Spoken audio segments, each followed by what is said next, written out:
Hello friends, welcome to our YouTube channel TSP classes. तो कैसे हैं आप सब? आई होप आप लोग बिल्कुल ठीक होंगे। तो चलिए आज की वीडियो में हम डिस्कस करेंगे आपके यूपी डीएलएड थर्ड सेमेस्टर का जो पेपर 1 है, यानी शैक्षिक मूल्यांकन, उसका चैप्टर 2 चल रहा है। तो ये चैप्टर 2 की आज जो है वो लास्ट क्लास होगी। ठीक है, चैप्टर 2 की लास्ट क्लास होगी। और इसके पहले चैप्टर 1 की क्लास हो चुकी है और चैप्टर 2 की जो है 2 क्लास और हो चुकी है। अगर आप लोगों ने क्लास वो नहीं किया है तो आप चैनल के प्लेलिस्ट में जाके चेक करेंगे, आपको वहाँ पे सारी क्लासेस मिल जाएगी और सभी सब्जेक्ट की क्लासेस मिल जाएंगी। ठीक है, तो आप अच्छे से पढ़ाई करिए, नोट्स बनाइए और रिवीजन भी करते रहिएगा। तो चैप्टर 2 में हमने अब तक ये पढ़ा था कि माप मूल्यांकन की आवश्यकता क्यों पड़ी, है ना।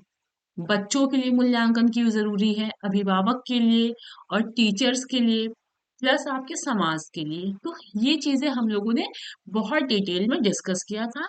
और आज की जो क्लास है वो हम अंतर पढ़ेंगे, यानी मापन और मूल्यांकन में अंतर क्या होता है, मूल्यांकन और परीक्षा में अंतर क्या होता है, मापन और परीक्षा में अंतर क्या होता है। तो इसलिए मैंने कहा कि ये तीन अंतर आपको पढ़ना है तो एक ही क्लास में पढ़ेंगे तो अच्छे से आपको समझ में आएगा। ठीक, तो चलिए मापन देखते हैं। मापन और मूल्यांकन में अंतर। तो पढ़ने से पहले ये समझ, एक बार रिवीजन कर लेते हैं कि मापन क्या होता है और मूल्यांकन क्या होता है। तो समझिएगा, मापन क्या होता है।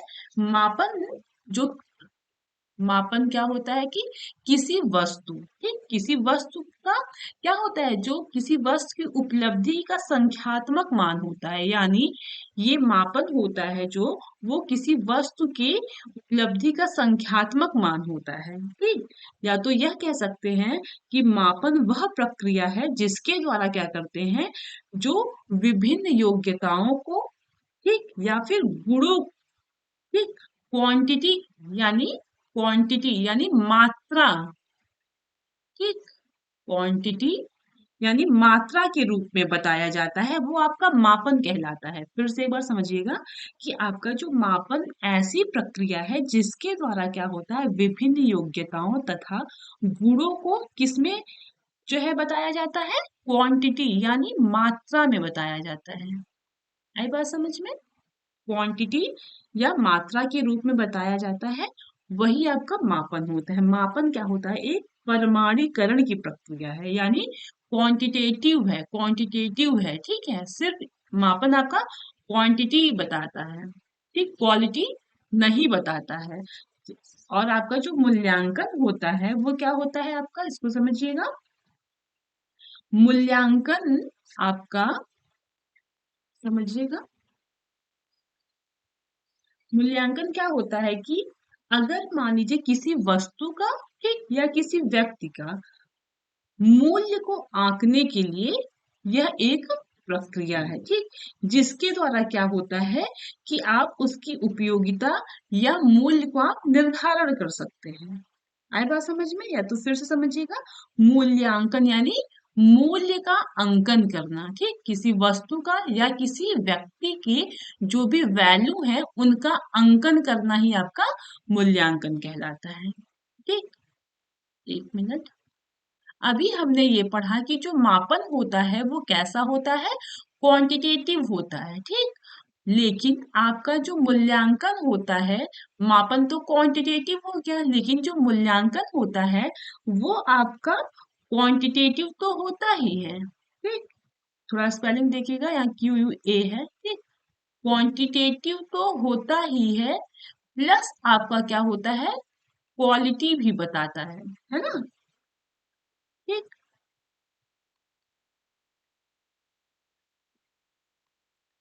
चलिए देखिएगा, फिर से समझिएगा, आपका जो मूल्यांकन क्या होता है, किसी व्यक्ति या वस्तु की जो मूल्य यानी उनकी जो भी मूल्य वैल्यू है उनका अंकन करता है, वही आपका मूल्यांकन कहलाता है। मूल्यांकन के द्वारा क्या होता है कि आप उनके परिमाणात्मक यानी क्वांटिटेटिव को बोलते हैं परिमाणात्मक, परिमाणात्मक, और क्वालिटेटिव को बोलते हैं गुणात्मक।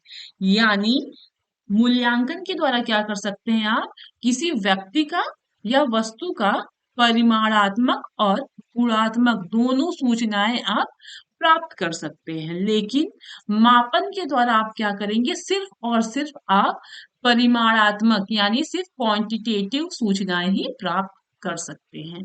ठीक, अब हम वन बाय वन डिस्कस करेंगे कि मापन और मूल्यांकन में अंतर क्या है।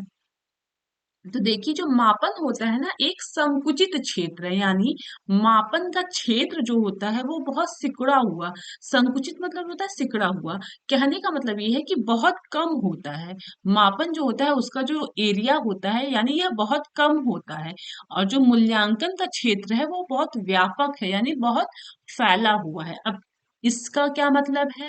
कहने का मतलब ये है कि मापन के द्वारा आप सिर्फ क्या करते हैं, किसी व्यक्ति या वस्तु की सिर्फ आप क्वांटिटी बता सकते हैं, तो इस मतलब कम ही हुआ ना। लेकिन मूल्यांकन के द्वारा आप क्या करेंगे, क्वांटिटी भी बताएंगे, क्वालिटी भी बताएंगे, तो ये क्या हुआ, व्यापक हुआ। व्यापक का मतलब है डिटेल में, ठीक, यानी बहुत ज्यादा। ठीक, और संकुचित मतलब इन शॉर्ट, छोटे में। तो वही कहा जाता है कि जो आपका मापन है वो एक संकुचित क्षेत्र होता है, और जो मूल्यांकन होता है वो आपका एक व्यापक क्षेत्र है। आई बात समझ में? चलिए सेकंड टॉपिक देखते हैं, सॉरी सेकंड पॉइंट है, मापन किसी भी बच्चे के संबंध में स्पष्ट धारणा व्यक्त नहीं करता है। यानी जो मापन होता है ना, वो बच्चे के बारे में बिल्कुल स्पष्ट जो है कुछ भी एक्यूरेट आपको नहीं बताता है।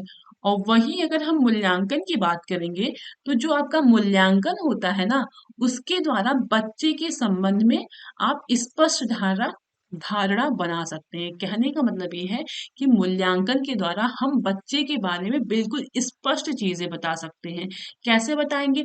हम बच्चे का मूल्यांकन करेंगे तो हमें पता चलेगा कि बच्चा किस क्लास में है, बच्चे का इंटरेस्ट किस चीज में है, बच्चे का जो है कौन सा सब्जेक्ट उसको बहुत पसंद है, या बच्चा कौन सा सब्जेक्ट में बहुत अच्छा है, या बच्चा किस सब्जेक्ट में बहुत वीक है। तो वही कहा जा रहा है कि मूल्यांकन के द्वारा हम बच्चे के बारे में सभी चीजें, उससे संबंधित हर चीज हम एक्यूरेट पता कर सकते हैं।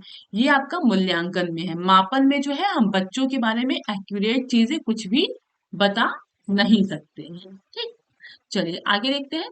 मापन में जो है आपके अधिक धन और श्रम की आवश्यकता नहीं होती है। मापन में क्या होता है कि आपको न ज्यादा धन की आवश्यकता होगी और न ज्यादा श्रम की आवश्यकता होगी। लेकिन मूल्यांकन में क्या होता है कि अधिक धन और अधिक श्रम की आवश्यकता होती है। अब कैसे? जब हम बच्चे का जो है मूल्यांकन करेंगे, है ना, तो उसके लिए क्या करेंगे, हम उनका एग्जाम लेंगे, है ना, टेस्ट लेंगे, और बाकी टीचर को भी क्या करना पड़ेगा, थोड़ा मेहनत करना पड़ेगा। तो मापन में ऐसा नहीं है, ना तो अधिक धन की आवश्यकता पड़ती है, ना अधिक श्रम की आवश्यकता पड़ती है। लेकिन मूल्यांकन के लिए क्या होता है, धन की भी आवश्यकता पड़ेगी और श्रम की भी। धन की कैसे पड़ेगी, जब बच्चे का एग्जाम वगैरह कराना होता है तो क्या होता है, कॉपीज लगती है ना, पेपर लगता है, तो उसके लिए धन की आवश्यकता है ही। और श्रम कैसे होगा, जब बच्चे एग्जाम दे लेते हैं तो टीचर्स को क्या होता है कि कॉपी चेक करनी होती है, फिर उसको नंबर ऐड करने होते हैं हर सब्जेक्ट के, फिर उनको देखना पड़ता है कि कौन सा बच्चा का नंबर कैसा है, तो उसको rank wise first second third ऐसे उसको अरेंज करना होता है। इसलिए कहा जाता है कि मूल्यांकन में आपकी धन और श्रम दोनों की आवश्यकता होती है, लेकिन मापन में ना अधिक धन की आवश्यकता ना अधिक श्रम की आवश्यकता होती है। ठीक, चलिए, आपका जो मापन होता है ना वो पाठ्य वस्तु केंद्रित होता है। यानी मापन सिर्फ और सिर्फ आपके पाठ्य वस्तु यानी सिलेबस पे ही सेंटर्ड होता है। मतलब मापन में जो भी आपका सब्जेक्ट है, जो भी आपका टॉपिक है, बस उसी तक के वह जो है सीमित है। लेकिन मूल्यांकन का क्या होता है, उद्देश्य केंद्रित है। कि मूल्यांकन में क्या होता है कि उद्देश्य सबका फिक्स होता है कि हमें अगर बच्चे को पढ़ाना है तो उसको अच्छे से पढ़ाना है। ऐसा नहीं कि आप बस पढ़ा दिए, एक टॉपिक बस हो गया। ऐसा बिल्कुल नहीं है। मूल्यांकन के द्वारा क्या होता है कि मूल्यांकन का जो केंद्रित मतलब मूल्यांकन में ये होता है कि हम बच्चे का मूल्यांकन किए, अब उसके अंदर जो कमी है उसको हमें बाहर निकाल देना है ना। तो इसलिए कहा जाता है कि जो मूल्यांकन होता है वो उद्देश्य केंद्रित होता है।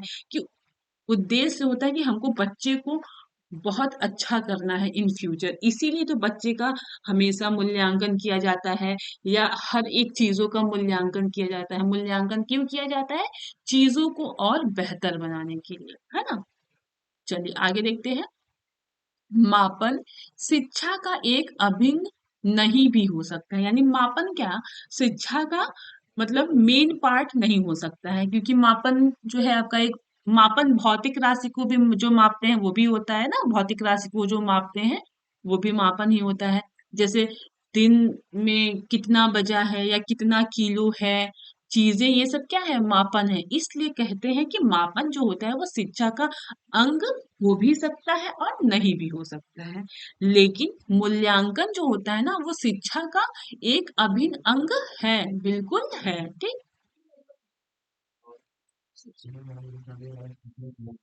अगला है आपका, मापन किसी भी समय किया जा सकता है। आपका जो मापन होता है ना वो कभी भी किसी भी टाइम किया जा सकता है।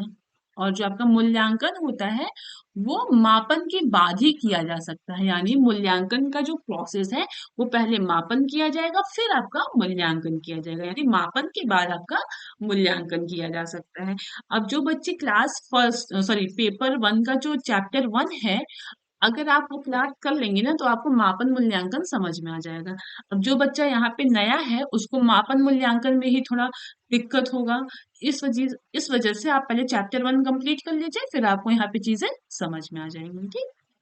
चलिए, मापन केवल संख्यात्मक होता है, यानी क्या होता है, केवल संख्यात्मक होता है। और आपका जो मूल्यांकन होता है वो संख्यात्मक तो होता है, वर्णनात्मक यानी डिस्क्रिप्टिव भी होता है, ठीक। ये दोनों प्रकार का होता है, जैसे क्वांटिटेटिव भी होता है और क्वालिटेटिव भी होता है, लेकिन मापन क्या होता है आपका, सिर्फ और सिर्फ संख्यात्मक होता है, यानी संख्यात्मक या फिर क्वालिटेटिव, ठीक, क्वांटिटेटिव। चलिए आगे देखते हैं। मापन के लिए विशेषज्ञ की आवश्यकता नहीं होती, यानी मापन के लिए किसी विशेषज्ञ यानी स्पेशलिस्ट की आवश्यकता नहीं होती है, लेकिन आपका जो मूल्यांकन होता है ना उसके लिए आपके विशेषज्ञ की आवश्यकता होती है, ठीक। चलिए अब आगे हम देखेंगे आपके मूल्यांकन एवं परीक्षा में अंतर, ठीक है। मूल्यांकन और परीक्षा में अंतर, तो सबसे पहले देखते हैं मूल्यांकन और परीक्षा में अंतर क्या क्या है। तो मूल्यांकन का क्षेत्र क्या होता है, व्यापक और विस्तृत होता है, यानी जो आपका मूल्यांकन है इसका क्षेत्र बहुत बड़ा और फैला हुआ है, यानी डिटेल में और विस्तृत, यानी बहुत बड़ा होता है मूल्यांकन का क्षेत्र। लेकिन आपका जो परीक्षा है उसका क्षेत्र संकुचित होता है, यानी बिल्कुल लिमिटेड होता है, ठीक। मूल्यांकन जो होता है वो सतत प्रक्रिया है जो जीवन भर निरंतर चलती रहती है, यानी आपका जो मूल्यांकन है ये कंटिन्यूअस चलने वाली प्रक्रिया है, ठीक है। यानी जब बच्चा छोटा था तब उसका मूल्यांकन हुआ, कॉलेज में गया तब भी मूल्यांकन हो रहा है, अब वो जब अपने जॉब में गया तो भी वहां पे क्या हो रहा है, मूल्यांकन हो रहा है ना। तो वही कहा जा रहा है कि ये जो आपका मूल्यांकन होता है वो कंटिन्यूअस चलने वाली प्रक्रिया है जो पूरे लाइफ बिल्कुल कंटिन्यू चलती रहती है, ठीक। और जो परीक्षा होता है वो क्या होता है कि निश्चित होता है, वर्ष में क्या होता है, निश्चित होता है। और ये आपका परीक्षा निश्चित समय पर ये आयोजित होता है, जैसे आपका वार्षिक, मासिक, अर्धवार्षिक, यानी जो एनुअली होता है, हाफ ईयरली होता है ना। तो परीक्षा जो है वो क्या होता है, निश्चित समय पे फिक्स है कि हाँ इस टाइम होगा, लेकिन आपका मूल्यांकन जो होता है वो कॉन्टिन्यूअस चलने वाली प्रक्रिया होती है, ठीक है। आगे है आपका, बच्चे के संपूर्ण व्यक्तित्व तथा व्यवहार पर ध्यान दिया जाता है। जो आपका मूल्यांकन होता है, जो आपका मूल्यांकन होता है ये बच्चे की जो पूरा उसका पर्सनालिटी है, बिहेवियर है, इन सब चीजों पर ध्यान दिया जाता है, किसमें, मूल्यांकन में। लेकिन परीक्षा में जो है बच्चे की क्या होती है, सिर्फ और सिर्फ शैक्षिक योग्यता, यानी जो एजुकेशन से संबंधित है उन्हीं सब कुशलता पे ध्यान दिया जाता है। लेकिन मूल्यांकन में क्या होता है कि पूरे व्यक्तित्व यानी पर्सनालिटी पे और बिहेवियर पर पूरे पे ध्यान दिया जाता है, ठीक। इसमें निष्कर्ष परिमाणात्मक व गुणात्मक दोनों होते हैं, यानी इसका जो निष्कर्ष निकलता है तो उसमें आपका क्वांटिटेटिव भी होता है और आपका क्वालिटेटिव दोनों होता है। किसमें? आपके मूल्यांकन में। लेकिन आपके परीक्षा में क्या होता है? परीक्षा से जो निष्कर्ष निकलता है उसमें सिर्फ और सिर्फ परिमाणात्मक होता है, यानी सिर्फ और सिर्फ क्वांटिटेटिव होता है। आपका जो मूल्यांकन होता है वो अधिक विश्वसनीय एवं वैध होता है, यानी वैलिड होता है। मूल्यांकन क्या होता है? सबसे अधिक विश्वसनीय और वैलिड होता है। और आपका जो परीक्षा होता है ना वो कम विश्वसनीय एवं वैध होता है। मतलब होता तो है लेकिन अंतर अगर देखा जाए तो इसकी अपेक्षा आपका मूल्यांकन विश्वसनीय है और अधिक वैलिड है। आई बात समझ में? आई होप आपको मापन मूल्यांकन में अंतर समझ में आया होगा।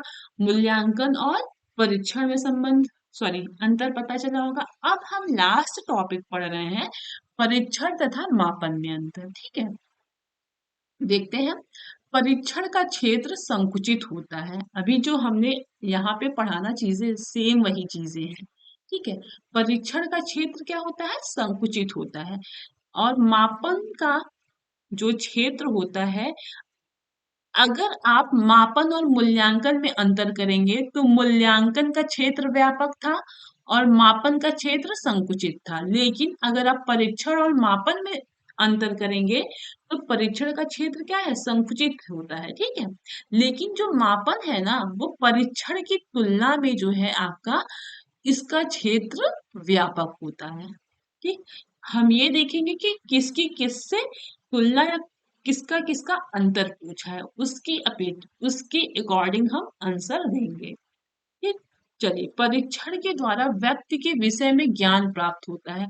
यानी परीक्षण के द्वारा क्या होता है कि हमें पता चलता है कि व्यक्ति का जो है किस विषय में कितना ज्ञान उसको प्राप्त है। जैसे एग्जाम होता है, हर सब्जेक्ट का एग्जाम होता है, तो जिस सब्जेक्ट में अच्छे मार्क्स कम जैसे भी आएंगे तो उस बेस पे हम यह कह सकते हैं कि इस व्यक्ति को इस विषय में इतना ज्ञान प्राप्त है। ठीक, और मापन में क्या होता है कि किसी प्रश्न का उत्तर देने का प्रयास होता है। यानी मापन में किसी प्रश्न का जो है उत्तर देने का प्रयास किया जाता है। तीसरा है आपका, परीक्षण का प्रयोग स्वयं उपकरण के रूप में करते हैं। यानी परीक्षण जो है ऐसे यूज किया जाता है जैसे खुद एक ही क्या हो, मतलब एक उपकरण हो, इंस्ट्रूमेंट हो। परीक्षण का प्रयोग ऐसे होता है कि जैसे ये खुद एक इंस्ट्रूमेंट हो। लेकिन आपका जो मापन होता है ये भौतिक रूप से, मानसिक, दोनों तरह के उपकरण की आवश्यकता होती है। यानी मापन में क्या होता है, भौतिक तो यूज ही है प्लस आपका मानसिक, दोनों तरह के उपकरण की आवश्यकता इसमें होती है। आपका अगला है, परीक्षण का संबंध मानसिक तथा मनोवैज्ञानिक गुणों से होता है। यानी जो परीक्षण का संबंध है वो कैसे, मानसिक से भी संबंधित है और आपके मनोवैज्ञानिक गुणों से जो है संबंध है आपका परीक्षण का संबंध। परीक्षण का संबंध मानसिक तथा मनोवैज्ञानिक दोनों के गुणों से होता है। और आपका जो मापन होता है वो उसका संबंध भौतिक गुणों से होता है। किससे होता है? भौतिक गुणों से। ठीक, अब देखिए, मूल्यांकन के ये सब जो है ऐसे मेन मेन टॉपिक्स हैं या नोट कह सकते हैं, एग्जाम में ऐसे क्वेश्चंस बने हुए हैं तो वही है आपका। तो मूल्यांकन की शैक्षिक आवश्यकता बच्चों के लिए है, अध्यापक के लिए है, अभिभावक और समाज की है। ये हम जब चैप्टर 2 का पार्ट 1 पढ़ रहे थे तो वहां पे हम लोगों ने पढ़ा था। ठीक, बच्चे का जो है मूल्यांकन की क्या आवश्यकता है, अध्यापक का क्या है, अभिभावक का क्या है, समाज का क्या है, तो वहां पे हम लोगों ने डिटेल में वहां पे डिस्कस किया था। ठीक, आपका जो मापन का सिद्धांत होता है वो गणित से संबंधित है। ठीक, मापन का सिद्धांत किससे संबंधित है? गणित से संबंधित है। ये सारे क्वेश्चंस बने हुए हैं। जैसे ही आपका सिलेबस फिनिश होगा वैसे ही आपको जो है क्वेश्चंस कराए जाएंगे तो आपको समझ में आएगा। ठीक, चलिए, ग्रीन के अनुसार, ग्रीन एक मनोवैज्ञानिक है, इनके अनुसार जो मूल्यांकन है वह ऐसी प्रक्रिया है जिसके द्वारा क्या होता है, अध्यापक एवं बच्चे यह निर्णय करते हैं कि शिक्षण लक्ष्यों की प्राप्ति किया जा रहा है या नहीं। यानी ग्रीन के अनुसार यह पता होता है, सॉरी, ग्रीन के अनुसार या ग्रीन ने मूल्यांकन के लिए ये कहा कि मूल्यांकन ऐसी प्रक्रिया है। ठीक, मूल्यांकन वह प्रक्रिया है जिसके द्वारा अध्यापक अब जो है यह निर्णय करता है, यानी यह पता करता है या यह डिसाइड करता है कि जो बच्चे को एजुकेशन या शिक्षा दी जा रही है या जो भी शिक्षण लक्ष्य है वो बच्चे ने कितना प्राप्त किया है या कितना प्राप्त नहीं है, या बच्चों के द्वारा वह कितना प्राप्त किया जा रहा है। ये जो है ग्रीन के अनुसार मूल्यांकन की प्रक्रिया है। आई बात समझ में? तो आई होप आपको चीजें समझ में आई होंगी। क्लास कैसी लग रही है कमेंट करके जरूर बताइएगा। समझ में आ रहा है कि नहीं? लैंग्वेज को अच्छे से डिटेल में समझाया जा रहा है ताकि आपको चीजें परेशान ना करें, क्योंकि ये सब चीजें नई हैं, है ना? जैसे आपका हिंदी संस्कृत हो गया, आपका साइंस वगैरह हो गया, ये तो आप पढ़े रहते हैं, लेकिन समावेशी मूल्यांकन ये चीजें थोड़ा नया लगता है ना, तो इस वजह से थोड़ा टफ लगता है। फिर भी मैंने अपनी तरह से बहुत समझाने की कोशिश की है, तो आप कमेंट करके ज़रूर बताइएगा कि कैसे आपको क्लास कैसी लगी, और फिर अपने दोस्तों के साथ शेयर ज़रूर करिएगा। चलिए क्लास को यहीं एंड करते हैं, मिलते हैं अगली क्लास में। और एक चीज़ और, यहाँ पे आपका चैप्टर 2 जो है वो फिनिश हो गया है, ठीक है? चैप्टर 2 फिनिश है। अब हम अगली क्लास चैप्टर 3 में मिलेंगे। चलिए, ओके, क्लास को यहीं एंड करते हैं फिर। Thank you.